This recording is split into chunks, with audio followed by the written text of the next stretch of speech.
Europa beter sig som om det här är en tillfällig kris. Det är det inte. Det vi ser just nu är inte störningar i systemet. Det är ett skifte. Ett skifte i makt, i säkerhet, i hur världen faktiskt fungerar. Och Europa är, enligt min bedömning, farligt oförberedd på det som kommer nu. Det är ingen slump att Europas ledare just nu talar mer om säkerhet, ansvar och beredskap än på decennier. Om vi ser tillbaka på de senaste åren har Europa träffats av flera chocker samtidigt. Krig i vårt närområde, ett energiberoende som plötsligt blev synligt och sårbart, inflation, migrationspress, politisk fragmentering. Den dominerande berättelsen är att detta är kriser som ska hanteras. Att vi ska stabilisera läget, fatta rätt beslut och sedan återgå till något slags normalläge. Problemet är att det normalläget inte längre finns. Europa byggdes för en annan värld. En värld där säkerhet i praktiken kunde outsourcas. Där energi var billig och där globaliseringen uppfattades som stabil och självklart.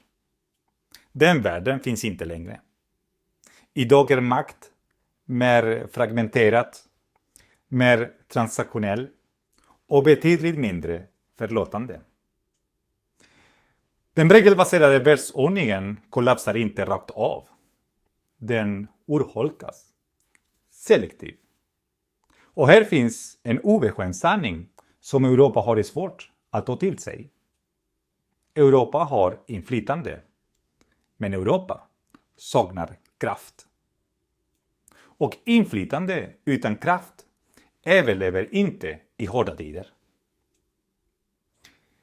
Den politiska debatten fokuserar ofta på symptom, försvarsanslag, energipriser, gränskontroll. Det är viktiga frågor, men de är inte kärnan i problemet. Problemet är strukturellt. Europa har svårt att agera strategiskt eftersom beslutsfattande är långsamt, splittrat och ofta extremt riskundvikande. Medan andra aktörer accepterar friktion och konflikt söker Europa konsensus. Medan andra tänker i decennier tänker Europa i mandatperioder. Det gapet blir allt farligare. Det som väntar framåt är inte en enskild dramatisk händelse. Det är ett trick som byggs upp steg för steg. Strategiska val kommer inte längre att gå att skjuta upp.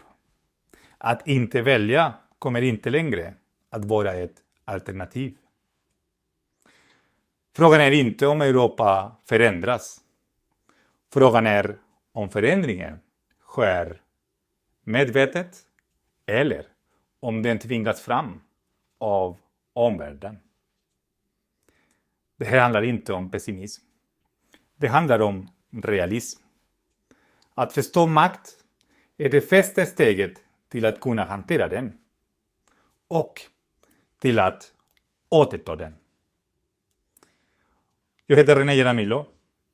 På den här kanalen analyserar jag geopolitik och maktskiften ur ett europeiskt perspektiv. Om du tycker att de här frågorna är viktiga och om du vill följa resonemang som går lite djupare än rubrikerna, då är du välkommen att stanna här. Skriv gärna i kommentarerna hur du ser på Europas väg framåt.